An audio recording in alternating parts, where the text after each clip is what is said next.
talk to you about some core technologies. I'm going to take it down to the level of technologies that aid services. And in the world of the cloud, as I sort of think about it, making technologies accessible so that services can be accessible. And by that, I mean I want to be able to unlock the power of innovation, to allow the best and brightest around the world to build the best services. Today, if you look at it, when people want to integrate technologies together, they need, and I think a lot of people have talked about it, a lot of IT infrastructure. You need to buy hardware and software, and you have to maintain it, and you have to spend millions of dollars and a lot of heartache before you've written one line of application code. And I think when you start looking in the area of assistive services, assistive technologies, people necessarily might not want to bet the ship on building an application that they might not know is needed. And the easier we can make technology available to people, the cheaper we can make technology available to people, the more apt that people will build services for everybody around the world. The work I'm going to talk to you today was just awarded the FCC Lifted by the Cloud Award about a month ago. And so I'm going to talk to you about putting speech technology in the cloud. And so what do we think of as speech technology? So we all know text speech to text, speech recognition, being able to turn the spoken word into the written word. Obviously, people that have print disabilities, they to be able to augment typing. People that have a hard time hearing, seeing, you want to be able to turn the spoken word and turn it into a written word. And conversely, text-to-speech synthesis, where people that are blind, you want to be able to take the written word and turn it into the spoken word. Nothing new here. But the fact is that those are two core technologies, central technologies, to making the information that's available on the internet, whether it's transactions, whether it's information, whether it's services, those are core technologies that will make people's lives better. But the problem is how do you make that available to people? These technologies are pretty expensive. You buy licenses, they're not cheap to put on devices, you've got to manage devices. The companies that actually produce those, and in fact, at&t is one of probably only about 4 or 5 companies in the world left that are building speech technologies. Because the fact is there isn't much money in the technology itself. The money is in the use of the technology. The money is in the services that the technologies provide. But there's 3 things that have changed in the world that are going to radically change the way services are built, by the way developers are going to build things. And there are 3 things. 1, network connectivity. Everything is connected to everything. Yeah, there might be a few sites, some places where you can't get connectivity, but the fact is wireless connectivity is everywhere, and if it's not, it will almost be there. Bandwidth, from 2G to 3G to 4G to 5G to 6G, we don't have to worry about it. We can push as many bits through a network as possible. Yes, maybe not today, but for anything that we need, we can push forward, and obviously we can all see our way to that future. And the last one, which is I think one of the most important ones, is the notion of cloud computing. And the word cloud computing is the most overloaded term in the English language since AI in the 70s. Cloud computing means something different to everybody that says the word cloud computing.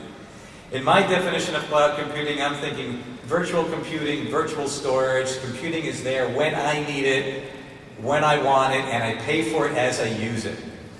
Now, if you think about that, what does that open up? That opens up the ability to put technology in a cloud, to not make it depend on what form factor of a device I have, what processor I have, how much memory I have, how much battery life I have, what size screen I have.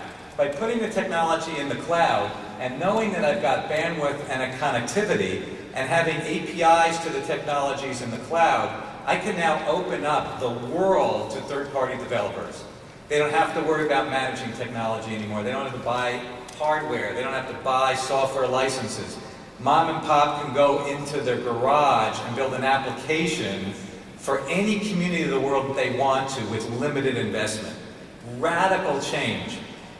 10 years ago, there was sort of the argument of sort of the networking companies would say all the intelligence is going to be in the network, and the device companies said all the intelligence is going to be in the devices. With these 3 things happening, the world has made a decision. Technology is going to be in the network. Those 3 things enable it. What I would expect within the next 10 years is devices will become a bed of aggregate of sensors. There'll be microphones, there'll be gyroscopes, there'll be cameras, there'll be all of those things and a display. And the technologies that help use those sensors, that integrate the technology, that integrate the things from those sensors will be in a network. And then people can do very clever and innovative things using those technologies. So what does that mean in our world? So in this sort of new ecosystem, we've taken our speech technology, our Watson, at&t Watson speech recognition, our natural voices text-to-speech synthesis, and we've put it in a cloud. And we did that about 5 years ago, and we published a set of APIs that anybody could use today to build applications. They don't have to buy anything, they just have to build applications. And in a prototyping sense, and we're deploying this as a production as we speak. Business model will be a little bit different, but the fact is you do not have to be able to buy any hardware. A radically different world where instead of now buying software, you have a set of APIs to the network, the technologies are in the network. For the developer and the people of technologies, instead of worrying about what devices I've got, what processors are there, and having to build technology that works on every processor, I can put technology in the network and get the power of having a common infrastructure, a common hosted infrastructure, and have the best technologies independent of processors. I can put the biggest processors and the most memory I want in the network because it gets shared and aggregated against everybody. That's a radical change that is happening that cloud computing, network connectivity, and bandwidth are providing. And I'm not sure everybody is realizing what those three things together are going to do, but just watch out what it's going to do. So we've taken those and in the area of assisted services and created a few visions. And again, if I didn't have this, to have a developer come and even build a prototype of the things I'm going to show you would have probably taken years and huge amount of resources. And in the fact that everything I'm going to show you probably took an individual who knew nothing about speech a couple of months to be able to build things. So the first something is something we call iWalk. And the lady on the left is actually a visually impaired student that at&t sponsors from the University of Washington. She worked with us for a summer and built an application that integrated the GPS from the device, mapping functions, and speech technology to allow a person to get around and give them directions as they're walking. So she's going to ask for directions for a movie cinema, and you're going to hear what's in her ear, and it's going to guide the person in their quest to find what they need. So let's see if this all works. You will hear this. Okay, let's use iWalk to get directions to the cinema. Okay. Cinema. Clearview Cinema, Beacon Hill, 343, Springfield Avenue, Summit, New Jersey. Walking time, 3 minutes. Distance, 0.1 miles. To begin, head east on Union Place. Continue walking for 1 minute. So it's telling us we're getting closer now. Okay. In about 16 seconds, turn right on Springfield Avenue and continue walking for 2 minutes. All this is by talking to you? Well, it gives me the instructions when we're at the intersection. We're very close to it, but as we're walking down these streets, it just gives me nonverbal feedback. So it'll beep once, twice, or 3 times. The more times that we respond. And it's telling me now that we're getting closer. In about 10 seconds, you will reach your destination. Oh, great, there it is.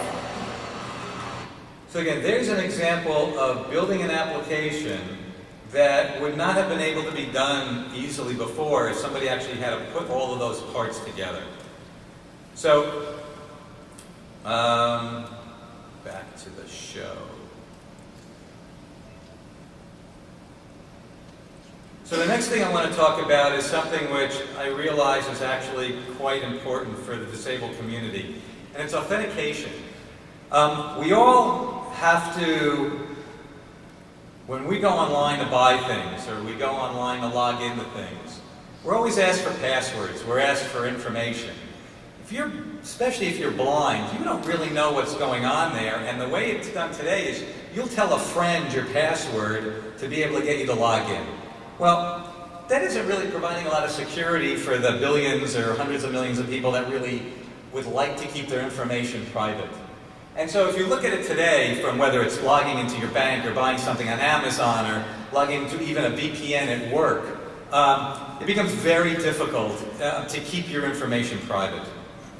On the other hand, we can take technologies like biometric technologies, your voice, your fingerprint, your face. These phones, all things are starting to come with two-sided cameras. I can take biometric technology, put it in the cloud, and basically free a whole population of people to be able to authenticate themselves because their biometrics are different than somebody else's. They don't have to tell somebody their secret password. They don't have to do any of that. They just use their voice, their fingerprint, their face to be able to authenticate themselves. And we've done that, and we've taken those technologies and we combine them together into a service. And we've made an interesting observation. The fact is today, people will leave home without their wallets before they will leave home without their cell phones. This has become the personal device of choice. Because of that, that's actually a factor of authentication. There's a key in here, a UDID number, an IMEI number, which is mine and my phone. Someone could steal it, yes, so it might be a little bit of a weak factor, but it's mine. But if I combine it together with a biometric, that is, I have to get a sample of your voice or your fingerprint, then I have something that's even stronger. And if I have the ability to ask questions like, where did you grow up, or something like that, I even have a stronger authentication. And if I add location services, then I even have a stronger authentication. So for example, if somebody's trying to buy something in Hong Kong, but my cell phone is in New Jersey, there's a good chance that there's fraud there.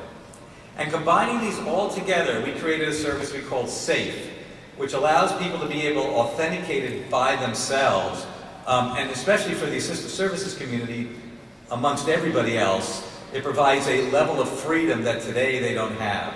So let me show you a quick example of what that, I would have showed this to you live, but how do you get out of this? Is my Mac frozen? How do you get out of this? There we go. Come on. There we go. So in this example, this is somebody that's logging into a corporate VPN. And they're going to enter their username, and then all they're going to do is use SAFE to authenticate themselves. There'll be no hard tokens, no soft tokens, no passwords, no anything.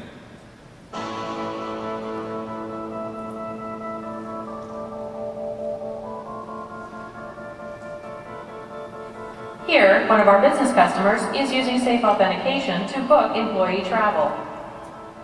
I'll be starting the process by entering my email address.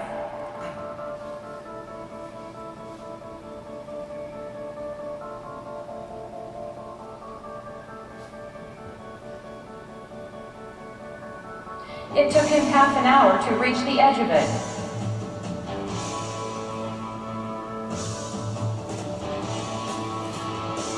We've now been authenticated and can complete our transaction. So when the person requested a notification to be authenticated, a signal was sent out of band. We worry if somebody is trespassing on your internet there, and you type in a password there, if they've broken into your network, they could probably steal the characters.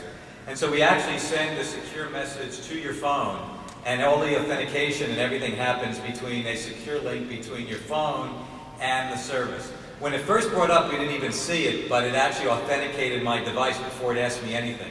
Then it asked me a random statement so that somebody can't just record whatever I'm saying, and then it authenticates me. If you're disabled, you couldn't see there's a button there because you have to read the sentence. There's actually a button there that will play the sentence using TTS to you. So if you're visually impaired, you obviously can't read the thing to say. It will play it in your ear so that you could speak it back. So again, here's a way of freeing up technology, freeing up a customer, freeing up an individual to be able to log in, buy things without sharing their information today. And again, all this by putting the technology in the cloud. No technology is on the device. Everything is in the cloud with a set of APIs. The whole notion of virtual assistant, we've seen the things with Apple, with Siri. Well, Siri's really late to the game. There's other companies that have provided this for years. A company that we've been working with in Boston is called Blingo, where you can dictate SMS and email and go to Foursquare and update your Facebook and Twitter account and dial phone numbers and anything you want by just using your voice. And you can get that not just on iPhones, but on Androids and Blackberries and iPhones. And so the community as a whole can have use of it, not just if you have an Apple phone. And lastly, we're doing some studies to understand with text-to-speech synthesis. Obviously, usually what happens with people that are visually impaired, they listen to synthesis much faster. And there hasn't really been enough good studies to understand how well that technology really works and how the different engines that are out there, and there's different types of technologies. So we're working with the Acoustical Society of America and crafted a study to be able to evaluate different text-to-speech synthesizers around the world without, as a blind test. Nobody knows who it is. And then we got feedback from the American Federation of the Blind, the National Federation of the Blind, and we did the first version of the study a couple of months ago, and we're building another one. There's a really long URL there, but forget that, send an email. If you guys are interested, we're looking for people to try it. We have sort of 3 groups, 1 for visually impaired, 2 for blind, and 3 for people that are sighted, because each of them have a very different experience when they're going to deal with text-to-speech synthesis. So if you send an email to my colleague, Stent at research@at.com, and say you're interested, we'll send you the information. So just want to close to say that what we're trying to do at at&t is make technologies available, enable the world. As Jerry Maguire would say, help me help you, or help you help me, or whatever it is. We want to be able to get the technologies in the cloud and enable smart people around the world to be able to build the applications and really unlock the potential of people all around the world. Thank you.